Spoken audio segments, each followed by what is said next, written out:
Zubair sir, நீங்க எப்படி பாக்குறீங்க? இதுல ஒரு நெரேட்டிவ் சொல்றாங்க இல்லையா, இப்போ கடந்த தேர்தல்கள் மாதிரி இது இல்லை அப்படின்ற இந்த பார்வையே மக்கள் மாற்றத்தை விரும்புறாங்க அப்படின்ற ஒரு மறைமுக மெசேஜ் இருக்கு இல்லையா அதுக்குள்ள? கண்டிப்பா இந்த முதல்ல வட இந்திய தலைவர்கள் தமிழ்நாட்டில் வருகை எந்த கட்சிக்கு சாதகம் பாதகம்னு ஒரே லைன்ல சொல்லிடலாம்.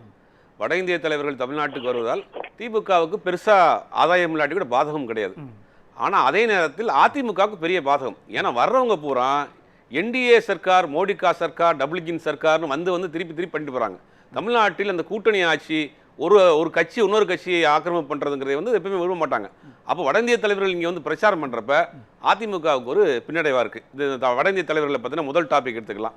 இறுதிக்கட்ட பிரச்சாரம் அப்படின்னா இன்னைக்கு பொறுத்த வரைக்கும் பிரச்சாரத்தை நம்பி மக்கள் ஓட்டு போடுற காலம் இல்லை.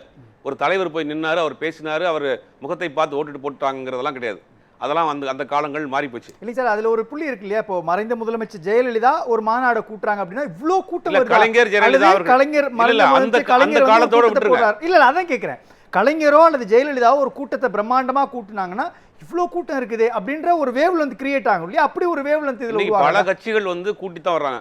ஏன் தாவேக்காவிலையும் சில கூட்டத்தை அழைத்து கொண்டு தான் வர்றாங்க. தாவேக்கா எப்படி கூட்டத்தை கூட்டிட்டு வர்றாங்க அப்படிங்கிறதுக்கு ஒரு சின்ன சாம்பிள் சொல்றேன். ஒரு 200 பைக், அந்த 200 பைக்கு பெட்ரோல் போடுறாங்க. அந்த பைக் என்ன பண்ணுறாங்கன்னா, விஜய் இன்னைக்கு காலையில் 9 to 6 கால் ஷீட் கொடுத்துருக்காருன்னா அவர் 6 வரைக்கும் தான் பண்ணுவார். அப்போ 9 மணிக்கு அந்த வண்டி கிளம்புச்சுன்னா சாயங்காலம் 6 மணி வரைக்கும் அந்த கூட்டம் ஃபாலோ பண்ணி வருது. அந்த கூட்டம் ஃபாலோ பண்ணி வரப்ப போலீஸ், அவங்களுக்கு பிளாக் ஹேட்ஸு, அது இல்லாமல் மீடியா ஆட்கள், இந்த கூட்டமே ஒரு பெருங்கூட்டமாக இருக்குங்க. இது இல்லாமல் ஒரு நடிகர், உச்சபட்ச நடிகர் அங்கே வர்றப்ப அதை பார்க்க வரக்கூடிய கூட்டம், இதெல்லாம் பார்த்து ஒரு பிரம்மாண்டமான கூட்டம் இருக்குது. அதனால் மாற்று கருத்து கிடையாது. மற்ற கட்சிகளில் எப்படி கூட்டு வர்றாங்க தெரியும், அதை விட்டுருங்க. கூட்டத்தை பார்த்தோ ஒரு தலைவருடைய பேச்சை பார்த்தோ ஓட்டு போகிற காலம் இப்போ இல்லை. இப்போ பூரா டிஜிட்டல் யுகமாக மாறி போச்சு. இப்போ என்ன பண்ணணும்னா, எப்பயுமே ஆல்டர்னேட்டிவ் வேணும்னு ஒரு 10-15% ஓட்டு போட்டே இருப்பாங்க. நோட்டாவுக்கு போடுவாங்க, நாம் தமிழருக்கு போடுவாங்க, சில பேர் நான் ஓட்டை போட மாட்டேன்னு போடுவாங்க. இந்த மாதிரி ஆட்கள்லாம் இருப்பாங்க.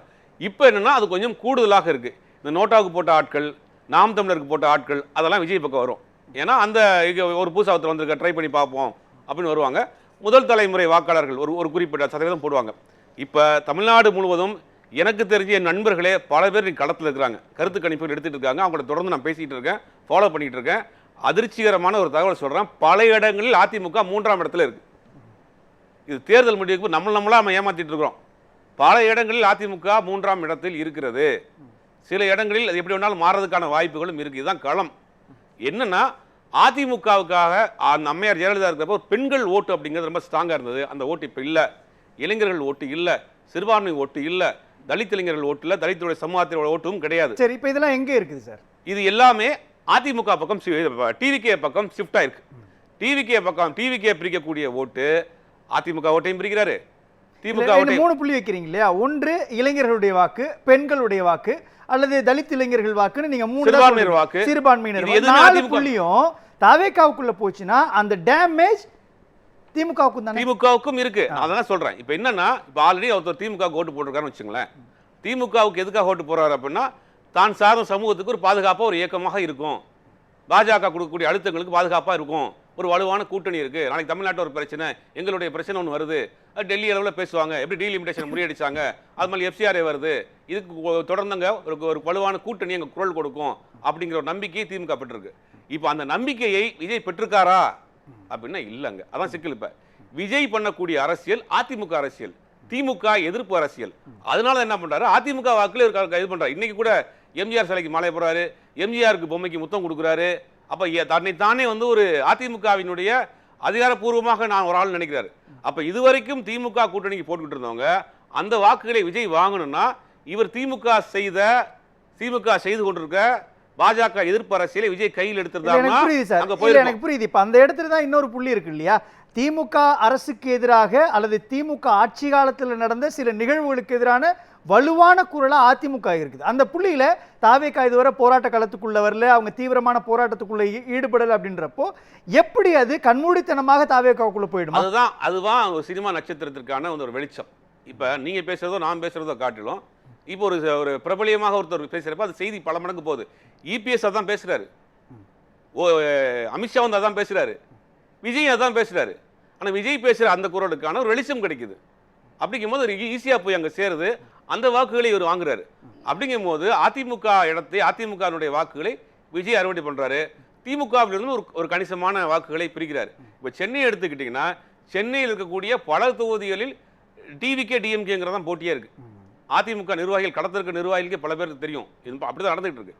அப்போ இதெல்லாம் வச்சு பார்க்குறப்ப எப்படி வேண்டாலும் களம் மாறுறதுக்கான வாய்ப்பு இருக்கு. இந்த தேர்தலை பொறுத்த வரைக்கும் எஸ்ஏஆருக்கு பிறகு நடக்கக்கூடிய தேர்தல் எல்லாருமே ஒவ்வொரு முறையும் தன்னை புதுப்பித்து வாக்காளர் அட்டையை வாங்கியிருக்கிறாங்க. அப்போ முதல் முறையாக ஒரு புதுப்பித்து வாங்கி இருக்கிறதுனால ஓட்டு போடணுங்கிற ஒரு நிலைமைக்கு வருவாங்க. போன முறை எனக்கு அந்த இடத்துல தான் பல இடங்களில் சென்னையிலேயே தாவேக்கா 2வது இடத்துல இருக்குன்னா அதுக்கான பேஸ் இருக்கணும் இல்லைங்களா சார்? இப்போ சைதாப்பேட்டை எடுத்துட்டா அங்கே மாசு இருக்கிறாரு, அதிமுக கூட்டணியில் அமமுகவுக்கு செந்தமிழன் இருக்கிறாரு. நீங்கள் அண்ணா நகர் எடுத்துக்கிட்டீங்கன்னா கோகுலேந்திரா வெசஸ் சிற்றரசுன்னு இருக்கிறாங்க.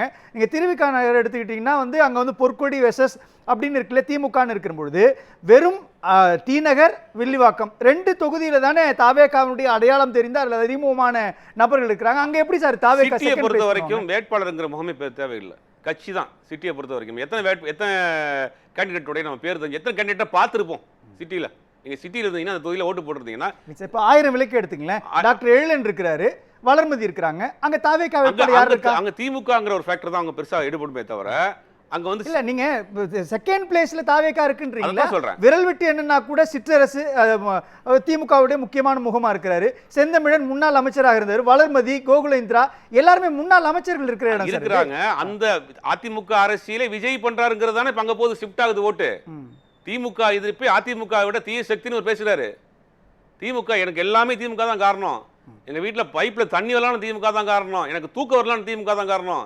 திமுக ஒரு கட்டத்துல சலிச்சிராதா? என்ன எல்லாத்துக்கும் திமுக திமுக அது சலிச்சு பாதி போயிருச்சு. ஆக்சுவலா இவர் கரெக்டான ஒரு ஃபார்ம்ல போயிட்டு இருந்தாரு.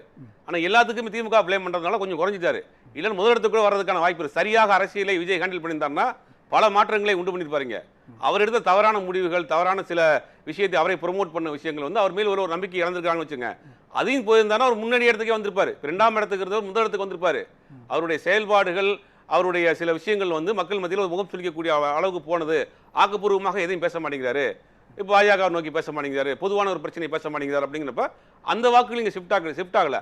அந்த வாக்கும் இங்கே ஷிஃப்ட் ஆயிருந்துச்சுன்னா விஜய் வந்து லீடுக்கே போறதுக்கான வாய்ப்பு இருக்கு. இப்போ வந்து சென்னை மண்டலத்தை பொறுத்த வரைக்கும் தாவேக்கா அப்படிங்கிற ஒரு விஷயம் முக்கியமான ஃபேக்டர் இருக்கு. அடுத்துதான் அதிமுக இருக்கு அப்படிங்கறது ஒரு முக்கியமான பாயிண்ட் இருக்கு. எனக்கு குழப்பமா இருக்கு. நான் திரும்பவும் சொல்றேன், ராயபுரம்னாலே ஜெயக்குமார் சார், அங்க ராயபுரம் திமுக, மயிலாப்பூர் அப்படின்னாலே அங்க வந்து திமுக வெர்சஸ் பாஜக. நான் சொல்றேன், ராயபுரத்தை எடுத்துக்கிட்டீங்கன்னா ராயபுரத்துல விஜய் தாமன் ஒருத்தர் நிக்கிறார் தாவேக்காவில் வந்து, டாக்டர் சுபேர் கான் திமுக நிக்கிறாரு, ஜெயக்குமார் அங்க நிக்கிறாரு. இப்போ இந்த விஜய் தாமு அவர் அந்த பகுதியில் விஜயினுடைய ஆதரவாளர்கள் அதிகமாக இருக்கக்கூடிய பகுதியாக இருக்குது. இந்த ஃபிஷர்மேன் ஏரியாவில் இருக்கக்கூடிய பகுதிகள் அதிகமாக இருக்குது. இப்போ அவர் ஒரு கணிசமான வாக்குகளை பிரிக்கிறார். 1.5 லட்சம் ஓட்டு போலிங்காக இருக்குன்னு வச்சுங்களேன். விஜய் தாமூர் 40,000 ஓட்டு பிரிக்கிறார். இப்போ அங்கே ஈக்குவலாக இருக்கிறாங்க. இப்போ அங்கே வந்து கடுமையான போட்டியாக போயிட்டு இருக்கு. 3 கட்சிக்குமே ஈக்குவலாக இருக்கு. இப்போ அங்கே யார் ஒரு 500 ஓட்டு 1000 ஓட்டு வித்தியாசத்தில் யாராவது ஜெயிக்கிறதுக்கு வாய்ப்பு இருக்கு, 2000 ஓட்டில் ஜெயிக்கிறதுக்கு வாய்ப்பு இருக்கு. இது சென்னையை சுற்றி அந்த இடத்துல சுபேர் கான் என்னவா இருப்பாரு? சுபேர் கான் வெர்சஸ் ஜெயக்குமார் வெர்சஸ் நீங்க சொல்ற மாதிரி விஜய் தாமு அப்படின்னா அந்த இடத்துல ஜெயக்குமார் தானே கீ ரோல் பிளே பண்ணுவாரு, அவர் தானே முதன்மையில இருப்பாரு. திமுகவுக்கான ஓட் பேஸ் அங்க இருக்கு, சிறுபான்மை வாக்கு கிட்டத்தட்ட 40,000 வாக்குகள் இருக்கு சார். 8 தொகுதி 8 முறைக்கு மேல அவர் என்ன சொன்னாரு, பாஜக கூட்டணியில தான் தோத்து போயிட்டா, முடிசூடால மன்னனா இருந்தனே, எனக்கு போட மாட்டேட்டாங்கன்றாரு. இப்ப அந்த வாக்கு என்னன்னா, இப்ப இவருக்கான சிறுபான்மை வாக்கு அதே சமூகத்தை சேர்ந்த ஒருத்தர் நிக்கிறாருங்கும் போது அவருக்கான வாக்கு அங்க வரும். இப்ப மீதி இருக்க வாக்கு 2ஆவது பிளப்பு, எதிர்ப்பு வாக்குகள் 2ஆவது பிளப்பு. ஆண்டியம் சரி வச்சுக்கோங்க, ஆட்சியின் மீது ஒரு அதிருப்தின்னு வச்சுக்கலாம். அந்த அதிருப்தி வாக்குகளை யார் முழுவதுமா அறுவடை பண்ணுவா?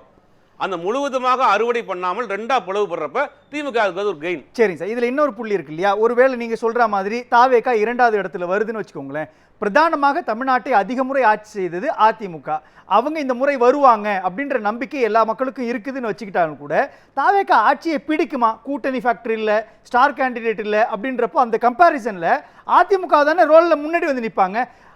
ஆவேக்கா ஆட்சி அமைக்குமா இல்லையான்ற சந்தேகம் இருக்கிறப்போ அதிமுக ஆட்சி அமைச்சிருக்குது, அமைப்பாங்கன்ற நம்பிக்கை இருக்கும்போது அதிமுகவுக்கு தானே சார் ப்ளே பண்ணுவாங்க. அங்க அதிமுக தானே முதன்மையா இல்லங்கிறதா கலை யதார்த்தம். நம்ம அங்க உட்கார்ந்து கணக்கு பார்த்துட்டு இருக்கோம், உள்ள போய் களத்துல பாக்குறப்ப அங்க நடக்கக்கூடிய விஷயம் வேற மாதிரி இருக்கு. இப்ப இந்த தேர்தல் முடிவுக்கு பிறகு ஒட்டுமொத்தமாக தமிழ்நாட்டில் இருக்கக்கூடிய அரசியல் கட்சிகள் அத்தனையும் தன் சிலபஸை மாத்தணும். ஏன்னா ஒரு தலைமுறைக்கே நீங்க அரசியலை கொண்டு போய் சேர்க்கல. அவன் ரீல்ஸ் பார்த்து ஓட்டு போடணுன்றான், டான்ஸ் ஆடினா ஓட்டு போடுறான், பாட்டு பாடினா ஓட்டு போடுறான். அதுக்காக தான் எல்லாரும் வேஷம் போட்டுக்கிட்டு இருக்காங்க இன்னைக்கு. ஆனா அந்த அரசியலே அடுத்த தலைமுறைக்கான அரசியலை கொண்டு போய் சேர்க்க விட்டுட்டாங்க. அவன் என்ன பண்ண, அவன் மட்டும் ஓட்டு போடாம அவன் கேன்வாஸும் சேர்ந்து பண்றான். ஒரு வரிமைமிக்க ஒரு பேச்சாளர் ஒருத்தர் பேச்சை கேட்டு ஒருத்தர் ஓட்டு போடுற காலம்லாம் போயிருச்சு. இன்னைக்கு என்னன்னா இவன் ஃபேண்டசி உலகத்தில் போயிட்டான். மொபைல்லே இருக்கிறான் 24 மணி நேரமும். அதில் வர செய்தி அப்படி நம்புறான், அதை ஆராய மாட்டேங்கிறான், ரீசெக் பண்ண மாட்டேங்கிறான். அப்படின்னு ஒரு பெரும் கூட்டம் வந்து அங்கே திரண்டு நிற்குது. இதுதான் அரசியல் நம்புறான். இது என்ன ஆபத்தான அரசியல் அப்படின்னா, தாவேக்கா 2ஆம் இடத்துல சென்னை பாண்டி பல இடங்களில் வருதுங்கிறது அரசியலுக்கே ஒரு மிகப்பெரிய ஒரு ஆபத்தான விஷயம். ஏன்னா களத்தில் இருக்கக்கூடிய போராளிகள் சோர்ந்து போயிடுவாங்க. இப்போ திருமுருகன் காந்தி மாதிரியா இருக்கட்டும், வேல்முருகன் மாதிரியான ஆட்கள் இருக்கட்டும், தமிழ்நாட்டின் உரிமை சார்ந்த பிரச்சனைகளுக்கு சமரசம்லாம் போராடிட்டு இருக்காங்க. இப்போ அவர்களை தூக்கி நீங்கள் பின்னாடி போட்டுட்டீங்கன்னா அவங்க எப்படி அரசியல் களத்துக்கு வருவாங்க? நம்மளும் 2 ரீல்ஸ் போட்டு போயிடுவோம், நம்ம 2 பாட்டு போட்டு போயிடுவோம், நம்மளும் 4 பேரை வச்சு ஒரு ஐடி விங்க ஆரம்பிச்சு நம்மளை வந்து போற வரப்பெல்லாம் ஒரு பில்டப் சாங் போட்டு போயிடுவோம். இதுதான் அரசியல் முடிவுக்கு அப்படிப்பட்ட வந்துட்டாங்க. வேல்முருகனுக்கே திமுக சீட்டு கொடுக்கலன்றப்ப அது அவர் அதான் சொல்றாரு, என்னுடைய கோரிக்கையை ஏத்துக்கல வந்துட்டேன்றாரு. அவர் சில கோரிக்கைகள் வச்சிருக்காரு, தைரியமான முடிவு எடுத்துக்காருல. திமுக ஒரு சீட் வாங்கி நின்றுக்கலாம் தான். திமுக விட்டு வெளியில வந்தாலும் கூட அவர் வந்து ஒரு என்ன சொல்றாரு, எனக்கு கொடுத்தாங்க நான் வேணும் தான் வந்திருக்கின்றார். இப்போ அவருடைய கணக்கு விட்டுருங்க. இந்த மாதிரி களத்தில் மக்கள் பிரச்சனைக்காக போராடக்கூடிய அரசியல் கட்சிகள் இயக்கங்களுக்கு விஜய் மாதிரியான ஆட்கள் 2ஆம் இடத்துக்கு வந்தார்னா அது மிகப்பெரிய அரசியலில் ஒரு அவமானம் பேசலாம் சார் அப்படிங்கிறது நம்ம சொல்லப்படும். பேசுறீங்க. மக்கள் தீர்மானிச்சிட்டாங்க யார் வரணும் யார் வரக்கூடாது, அடுத்த 5 வருஷத்தை யார் ஆளணும் அப்படின்னு. விஜய் அந்த வாக்குகளை பிரிக்கிறார். ஒரு ஓட் ஸ்பாயிலராக தான் இருக்கிறவடைய மெயின் கேம் அவர் பண்ண முடியாது. அப்படிங்கும் போது கூட்டணி பலம், ஆல்ரெடி இருக்கக்கூடிய பிரிக்கக்கூடிய வாக்குகள் இதெல்லாம் வச்சு பார்க்குறப்ப திமுக கூட்டணி மீண்டும் ஆட்சிக்கு வருவதற்கான வாய்ப்புகள் பிரகாசமாக இருக்கு.